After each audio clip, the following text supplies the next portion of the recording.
ilaahayow dulmigaan iga gargaar ama meesha hooyaday ay joogta igee haddii aad cuntada eegto indhaha ayaan kaala baxayaa qaado oo liq cuntada hana ku dhicin inaad dalbato wax biyo ah biyaha way dhammaadeen beri subax uun marka tuubadu timaado ayaad cabbi kartaa hadda dulqaadkii ayaa iga dhammaaday waad i dhibtay assalaamu calaykum saaxiibyaal qisada maanta waa mid aad u cabsi badan oo cashar culusna xambaarsan ilaa xataa qof qalbi adag leh uu ka ooyi karo marka uu maqlo qisadan islaamka dhexdiisa agoonta waxaa la siiyey maqaam sare waxaana looga digay cadaab adag qofka xaqooda cuna qisada maanta waxay ka dhacday tuulada la yiraahdo sultaanbuur ee dalka Hindiya halkaas oo ay ku nooleed haweeney aad u dulmi badan oo agoontii walaalkeed ku reebtay gaajo daran markii dambana markii ay ajashi u timid oo la aasay qabrigeeda waxaa ka soo yeeray qaylo cabsi leh oo qalbiyada dadka gelgishay qisadan waxay ina tusaysaa in marka agoonta gacmaha kor u qaado oo ilaahay ka talbato cadaalad carshiga samada u gariiro fadlan dhegeyso ilaa dhamaadka waxaa laga yaabaa inay nolosheena bedesho sultaanbuur waxay ahayd magaalo yar oo muslimiin badan degnaayeen oo ku taala dalka Hindiya aadaanku uu ka yeeri jiray tuulada dadkuna si wada jir ah ayay u noolaayeen laakiin gees ka mid ah tuuladaas guri qadiimi ah ayaa lagu sameynayay sheeko dulmi ah oo xataa malaa'igta ka naxaysay gurigaas waxaa ku nooleyd gabar 8 jir ah oo magaceedu ahaa Zainab waalidkeed waxay ku geeriyoodeen shil iyaduna kaligeed ayay noqotay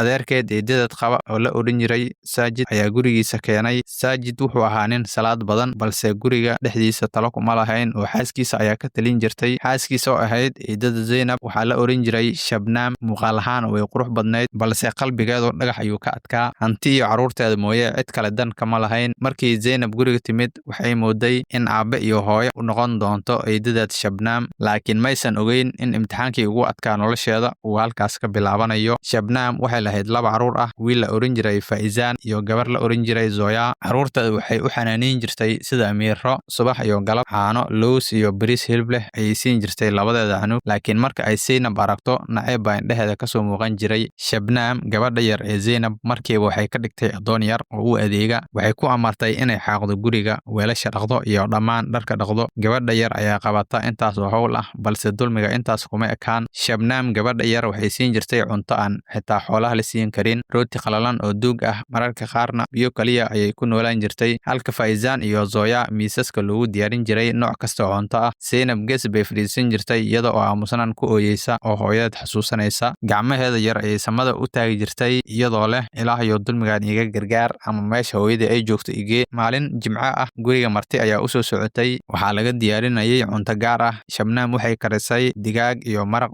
udgoonka hilibka duban ayaa Zainab gaajadeeda sii kiciyay 2 maalmood bay gaajeysneed jabrood kaliya ayay cunaysay labadaas maalmood iyadoo dhar wasakhaysan dhaqaysa ayay indhuhu madoobaan jireen gaajada darteed markii qadadii la gaaray Shabnaam waxay saxan weyn oo digaag bariis maraq ka kooban hor dhigtay wiilkeeda Faizaan wuxuu u cunayay si raaxo leh lafaha banaanka ayuu ku tuurayay Zainab indhaha ayay ku haysay iyadoo moodaysa inuu hilib yar ku haray gaajada qofku way khasabtaa si geesinimo yar leh ayay jikada u tagtay iyadoo cod hoose ku tiri eedo aad baan u gaajaysanahay 2 maalmood wax fiican ma cunin ma isiin kartaa maraq yar rooti qalalan ayaan ku cuni lahaay Shabnaam si caro leh ayay u qaylisay qaado kulul ayay gacanta ku haysay waxayna ku dhufatay gacanta Zainab maqaarkeedii uu gubtay Zainab qaylo ayay la soo booday Shabnaam iyadoo leh agoon baas sidee baad ugu dhiiratay inaad indhaha saarto cuntada caruurteyda cuntadani waxay u taalaa ubadkayga adiga oo kale tuugsato ma ulihid xaq waalidkaagii way dhinteen adigana masiibo ayaad igu noqotay ka tag halkan haddii mar kale aad cuntada eegto indhaha ayaan kaa siibi doonaa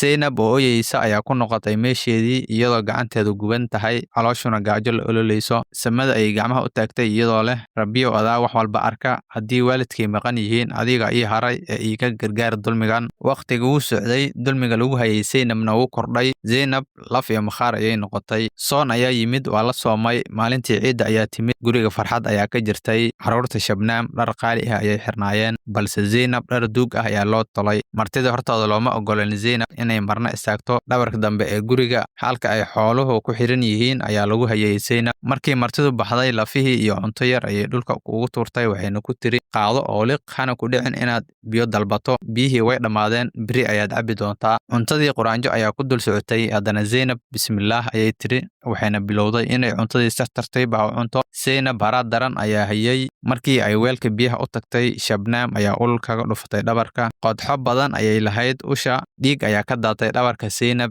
habeenkaas Zainab xanuun iyo gaajo ayay la jeefatay markaan Zainab iyadoo ilaahay baryaysa ayay tiri ilaahayow dulmigeeda waan ka daalay ee hadda awooddaada muuji muuji. Isla habeenkaas musiibo weyn ayaa ku dhacday Shabnam. Isla subax xigtayna dhuunteedu way xanibantay, biyo iyo cunto midna ma liqi karin, hadalna warkiisa daa. Dhakhaatiir ayaa loo keenay Shabnam si ay u baaraan xanuunka haya, balse wax cudur muuqda lagama helin. Shabnam cuntada horteeda ayay taallaa, way aragtaa oo caloosha way ka baahan tahay, balse ma awoodin inay dhuunta mariso. Haddii ay isku daydo inay liqdo, dhiig ayay soo matagi jirtay. Shabnam tii agoonta u diiday inay wax cunto ah siiso, maanta iyada ayaa cunto hortaalla ka gaajaysan. Hal bil ayay waxna cunin waxna cabbin, balse ugu dambeyntii si xun ayay u nafbaxday Shabnam. Meydkeeda marka la qaadayay, miisaan aad u culus ayuu yeeshay, dad badanna way qaadi kari waayeen. Qabriga marka la dhigay meydka Zainab oo la aasay, dadkii dhabarka soo aadiyeen, qaylo iyo dhawaaq cabsi leh ayaa ka yeeray gudaha qabriga. Qaylo aad u daran ayaa la maqlay, dadkii cabsi ayay la kala yaaceen. Waxaa la arkay masas iyo dabagaalo madow oo qabriga ka soo baxayo, indhahooduna sida dab gudcur jooga u ifayeen. Saajid wuu argagaxay, isagoo ordaya guriga ayuu ku noqday, isagoo cagaha Zainab qabsaday lehna, inacafi gabadhayda, waxaan dayacnay xaqaaga, maanta waan arkay dulmigii lagu geystay abaalkiisa. Zainab iyadoo qalbi nadiif ah leh waxay tiri, adeer waan idin cafiyey, ilaahayna ha idin cafiyo. Wixii maalintaas ka dambeeyey, Saajid noloshiisu ayuu u huray